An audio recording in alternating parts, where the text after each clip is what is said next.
Emmanuel Macron n'est pas le sujet. Et quand vous regardez bien les propos dans Le Monde d'Agnès Buzyn, elle désigne bien un axe Édouard Philippe Colère, donc un axe décisionnaire. Alors, qui est Alexis Colère? Et lui, il complétera, si vous voulez, notre étude, si vous voulez, de ce groupe que j'ai qualifié de pro-confinement, pro-vaccin, bien qu'officiellement, il se prononce en faveur de Bruno Le Maire. Mais vous allez voir, Alexis Colère, il est franc comme un derrière de mule et il joue toujours double jeu. Alors c'est un personnage très intéressant parce que d'abord il est méconnu, complètement méconnu. Vous faites un radio-trottoir, je pense que personne ne connaît Alexis Colère. Et surtout, Emmanuel Macron lui a délégué son pouvoir. Ça, c'est très important à comprendre. En septembre 2018, Emmanuel Macron a donné délégation à Alexis Colère de signer au nom du président de la République tout acte autre que les décrets. Donc il faut bien comprendre que toutes les décisions qui sont prises viennent d'Alexis Colère et que c'est lui qui a la haute main sur les nominations et que Emmanuel Macron ne gère rien. Déjà en septembre dernier, les Échos expliquaient que Macron consacrait 90% de sa communication à Alexis Colère, lequel, en plus, a la délégation de signer au nom du président de la République tout acte autre que les décrets. Donc ça, c'est une information très importante à comprendre. Et on comprend mieux les propos de Vladimir Poutine quand, au dernier Valdaï, suite aux propos d'Emmanuel Macron sur l'état profond, Pascal Boniface demande à Vladimir Poutine « Mais que pensez-vous de ces propos ?» Poutine lui répond « Mais il suffit de changer les têtes. » Et là, on voit qu'il y a un vrai problème avec Alexis Colère. Alors donc, qui est Alexis Colère? Ce petit bonhomme que personne ne connaît. Alors vous le remarquerez sur les photos du Conseil des ministres. Il est systématiquement assis à côté de Macron. Il suit Macron comme son ombre. Il ressemble à Frédéric Aziza. Il symbolise à lui seul l'état profond. Alors c'est un type qui vient de la gauche modérée. Il a été rocardien pendant ses études. Ensuite il est rentré à l'ENA. Et là c'est important parce qu'à l'ENA, Édouard Philippe est son tuteur. Donc l'axe Philippe Colère est créé dès leurs études. Alors il sort pas dans la botte, il est administrateur civil. Bon, ça pour vous c'est pas important, mais il faut comprendre que pour ces gens-là, le classement de sortie de l'ENA, si vous êtes inspecteur général des finances, membre du Conseil d'État ou de la Cour des comptes, pour eux ça détermine à peu près toute l'humanité, quoi. C'est vraiment central, c'est l'alpha et l'oméga. Et lui il est qu'administrateur civil, mais il rejoint quand même le Trésor à sa sortie de l'ENA, la direction du Bureau endettement international. Donc bureau qui comprend le secrétariat du Club de Paris, donc est chargé de la négociation de la dette des pays du tiers-monde. Ensuite, il part à Washington, il est détaché au FMI, puis à la Banque internationale pour la reconstruction et le développement et à la Société financière internationale, donc qui sont deux filiales de la Banque mondiale. Donc là, il acquiert une stature et des réseaux internationaux. De retour en France, il rejoint l'Agence des participations de l'État. Puis il est sollicité d'abord par Christine Lagarde, actuelle présidente du FMI, qui est à l'époque ministre de l'économie et des finances, pour la rejoindre à Bercy. Et ensuite, il est sollicité par François Fillon à Matignon. D'ailleurs, Emmanuel Macron aussi, à cette époque-là, avait été sollicité par les cabinets de droite. Et il refuse et finalement, il participe à la campagne de François Hollande où il rédige la note de préfiguration de la future banque publique d'investissement. Et après l'élection d'Hollande, on le retrouve au cabinet de Pierre Moscovici comme directeur adjoint. Et quand Moscovici quitte Bercy pour la Commission européenne, Alexis Colère est placardisé par Arnaud Montebourg qui bloque sa candidature à l'Agence des participations de l'État. Et Alexis Colère ne sera repêché que par Macron, qui là, cette fois-ci, en fait son directeur de cabinet à Bercy à partir de 2014, avant d'en faire le directeur officieux de sa campagne. Alors on verra pourquoi directeur officieux. Alors pourquoi Alexis Colère symbolise l'état profond? D'abord, il est franc-maçon.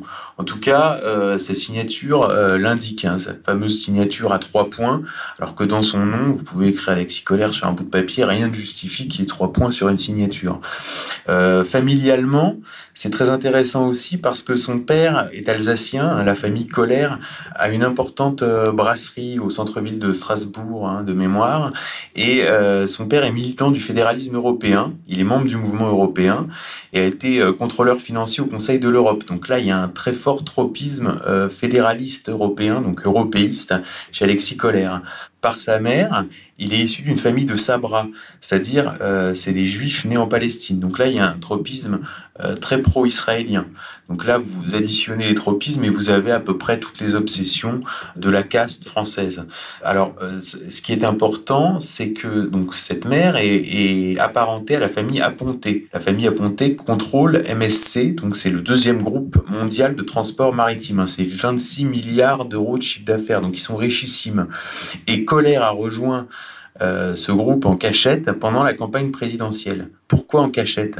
Parce que dans ses fonctions successives, il a eu traité de commandes publiques avec MSC, notamment en tant que représentant de l'État actionnaire au chantier de l'Atlantique, mais aussi à Bercy pour une commande de 2 paquebots d'1,5 milliard d'euros à STX, donc au chantier de l'Atlantique, commande où MSC avait obtenu un accord de compétitivité, c'est-à-dire un accord au détriment des salariés.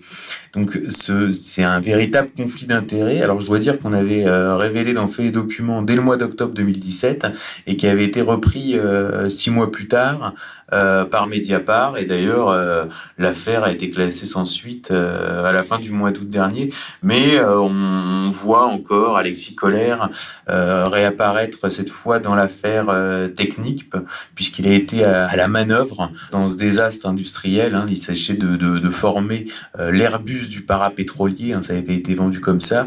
C'est une fusion avec les Américains, où évidemment les Américains nous ont escroqués, puisque c'est comme ça qu'ils fonctionnent.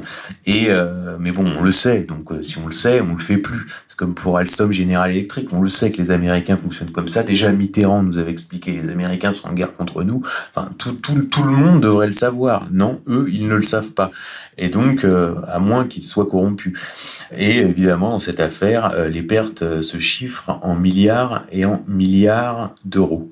Alors, Alexis Kohler, sur son action en tant que secrétaire général de l'Élysée, c'est une action qui va parfois à l'encontre d'Emmanuel Macron. Par exemple, c'est lui qui fait le forcing pour recycler Pierre Moscovici, que Macron déteste. Macron déteste Pierre Moscovici. Et Alexis Kohler, en douce et par voie de presse, a fait le forcing pour recycler Pierre Moscovici à la tête de la Cour des comptes. C'est encore à Alexis Kohler qu'on doit la reconduction de Rémi Schwartz à la présidence du conseil d'administration de l'Office français de l'immigration et de l'intégration. Alors, pourquoi ça c'est important? Parce que c'est au moment où Emmanuel Macron amorçait un virage en matière d'immigration. L'immigration, personne n'est pour. Si vous faites un sondage, 70% des gens depuis 30 ans sont pour une régulation et un arrêt de l'immigration. Or, on continue d'en recevoir. Donc il y a une vraie différence entre la volonté populaire et la volonté technocratique. Et là, on voit que Rémi Schwartz est renouvelé. Alors qui est Rémi Schwartz? Donc déjà, il succède à l'Office français de l'immigration et de l'intégration en 2013 et il succède à Arnaud Klarsfeld. Donc c'est un hiérarque du Conseil d'État, ce Rémi Schwartz, et il est considéré comme le monsieur immigration au sein de la haute fonction publique. Il a été à l'origine, avec Patrick Weil, de l'élargissement du droit du sol en 97. C'est aussi le préfigurateur de la Cité de l'immigration, donc selon la lettre de mission, de mettre en valeur le rôle de l'immigration dans le développement économique et social et culturel de la France. Donc ça c'est 2001. Et il a encore été rapporteur de la commission Stasi. Donc là, quand je citais Staline en disant chaque problème a un nom et un prénom, vous voyez, sur la politique d'immigration décidée par la technostructure française, retenez bien ce nom, Rémi Schwartz, qui est par ailleurs et accessoirement le président fondateur de la communauté juive libérale d'Île-de-France et le vice-président et trésorier de l'Assemblée du judaïsme libéral. Donc c'est lui le responsable de notre politique d'immigration qui plombe les comptes sociaux, sape l'unité nationale. C'est devenu complètement ingérable pour les autorités. Là on voit que le confinement, on n'essaye même pas de le faire respecter dans le 93, dont on n'est même plus capable d'évaluer la population. C'est complètement au doigt mouillé. On nous parle de 150 000 personnes en situation irrégulière dans certains chiffres, d'autres chiffres chiffre donne 400 000. Un rapport parlementaire publié en mai dernier nous expliquait qu'on ne savait même plus évaluer la population du 93. Donc c'est des zones d'établissement, de zones de non-droit sur notre sol. Donc après on appelle ça les territoires perdus de la République, on peut appeler ça comme ça, mais il y a des responsables. Alors pour revenir au coronavirus, on a observé des choses bizarres comme la pénurie de masques.